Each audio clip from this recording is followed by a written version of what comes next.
Nobody ever thinks they're going to wake up and something like this is going to be the way they start their day. It is horrific and numbing to see someone you love lying there dead.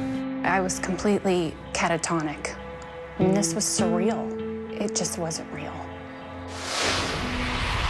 A loving mom, her husband and stepdad, a little wine, a lot of vodka, then horror. They started drinking and one of them wound up dead.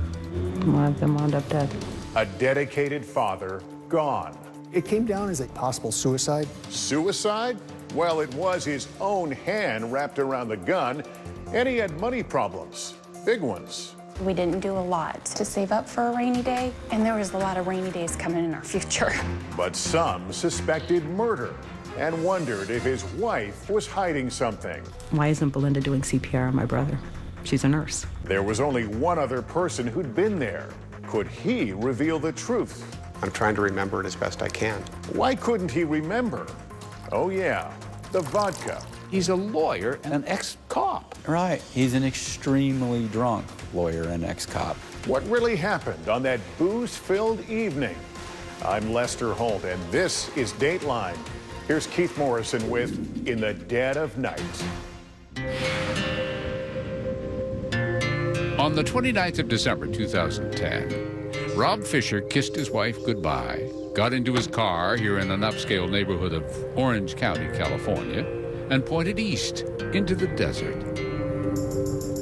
Phoenix bound. It was a short trip just to kind of exchange presents. He was once again a lucky man, Rob Fisher. Didn't seem like it when an injury ended his police career years earlier, or when cancer claimed the love of his life. But now his family law practice was thriving. His new marriage was as happy as a marriage can be. And 6 hours across the desert, his grandchildren were eager to see their papa. He meant a lot to them. I'm sure every grandfather says this, but you know, they throw up their hands and scream Papa and come and rug them and almost knock you over. There's nothing quite like that, is there? It's pretty wonderful. Oh, they were ecstatic to see him. They'd run and jump into his arms. He'd see a stepdaughter too, of course, Belinda, and Belinda's husband, Lee Rader. I don't have any biological children, so that was my family. Couldn't know the future, of course. Heard no little voice telling him, turn around, go home. No.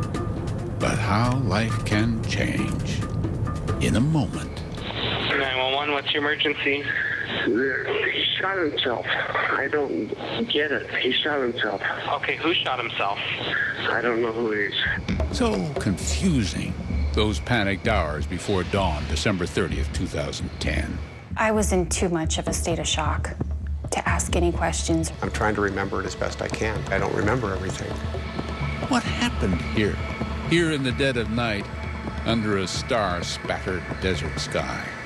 I want to know why. I really want to know why. Rob Fisher's stepdaughter and son-in-law, the family he was headed to visit, had built what looked like a good and happy life here in Arizona. Belinda fell for Lee Rader when she was tending bar, and along came this confident 6'3" entrepreneur full of presence, charisma. We either loved him or hated him. He was loud and larger than life, and, you know, his ego could fill a room, but so could his heart. Lee Rader grew up in Buffalo. This is his sister, Lisa. What did you admire about him? I think his ability to always see the glass half full. He was not a negative person. He was a self-made entrepreneur, barely graduated high school, started several companies. Sometimes it worked, sometimes it didn't. If one wasn't going the way he liked it, he'd try another angle with it. He loved motocross, for example, so he launched a magazine about it, MX Rider. And when that, and some other ideas, didn't go so well... You know, I can always make more money was, you know, kind of the way he lived his life. When the recession hit, it was particularly bad for the Raders. We didn't do a lot planning-wise to save up for a rainy day. And there was a lot of rainy days coming in our future. That's when Lee turned for help to his father-in-law, Rob Fisher. In the years I knew him, he went from owning a very successful company to being bankrupt and needing our help to rent an apartment. Belinda went back to school, got her nursing degree, and her paycheck helped support the family. Well, Lee kept trying. Belinda might say something like, you know, I'm going to find me a husband that can make a living or something, but I always interpreted it to be just joking around. So everyone who knew Lee was used to the roller coaster.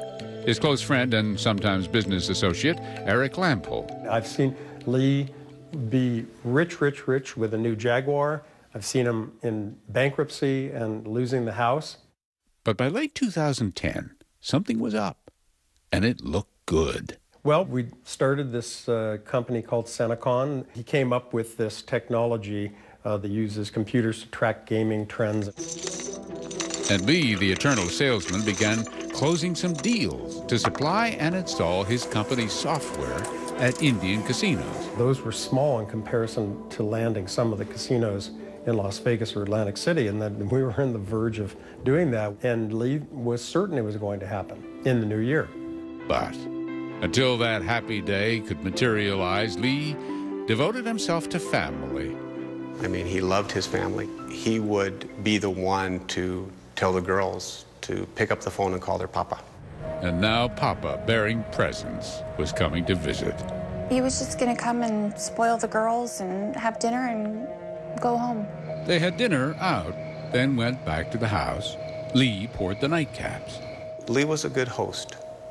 Okay? He was never empty. He liked to make sure that you had, you know, that there was beverages there if you wanted to partake. Wine for Belinda, vodka for the men. Lots and lots of vodka. They started drinking, and the girls went to bed, and one of them wound up dead. What happened? Well, that's where it gets truly mysterious. How could a night that started out with family exchanging gifts end in gunfire? For Belinda, it would be a haunting question. I was utterly frozen, yet still moving. But she had another shock coming. If apparently he has shot himself, why'd you take Belinda down to the station?